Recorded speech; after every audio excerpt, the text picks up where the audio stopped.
ও ভাইজানেরা, ফুরফুরা শরীফে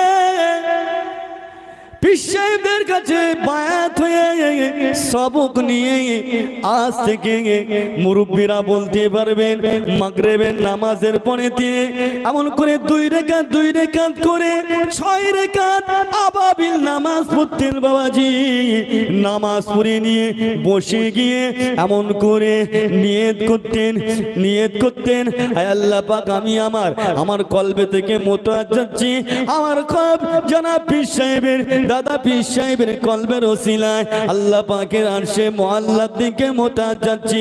আল্লাহ পাকের আরশে মুআল্লা হইতে চিস্তা তরিকা নিসবত অনুযায়ী জিকিরের ফয়েজ, নাফিসতে জিকিরের ফয়েজ আমার কলবে আসুক।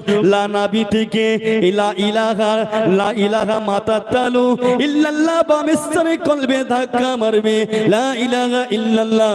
এই জিকিরে বসতেন বাবাজি। এই জিকির করলে কি হবে? আল্লাহ পাক জীবনের গুনাহকে আমার আল্লাহ পাক দয়াময় মাফ করে দেন। আরো জোরে বলেন।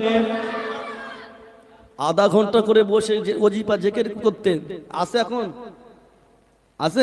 আছে বাপ, তাহলে দুনিয়া ফানা হয়ে যাবে।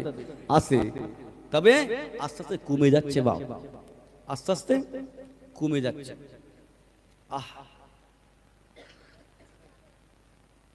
পরিবর্তন সংশোধন ফিরে আসেন। আপনাদের আলহামদুলিল্লাহ খুব ভালো। আমি অন্য জায়গার কথা বলছি, আপনাদের যুবক ভাইরা জিকিরের মজলিস করেছে, করিনি? জিকিরের মজলিস করেছে, আমি নিজে করেছি জিকিরের মজলিস আজকে। আলহামদুলিল্লাহ আপনারা বসেছিলেন, আল্লাহ কবুল করেন, বলুন শুকর আল্লাহুম্মা আমিন। হ্যাঁ, জিকির কোথায় আজকে? জিকির কোথায়? অথচ সিলসিলার সব থেকে বড় খেদমত হলো আমি মোহাম্মদ হোসেন জলসা করছি, এটা বড় খেদমত না। সিলসিলার খেদমত, আসল খেদমত হলো জিকিরের মজলিস করা।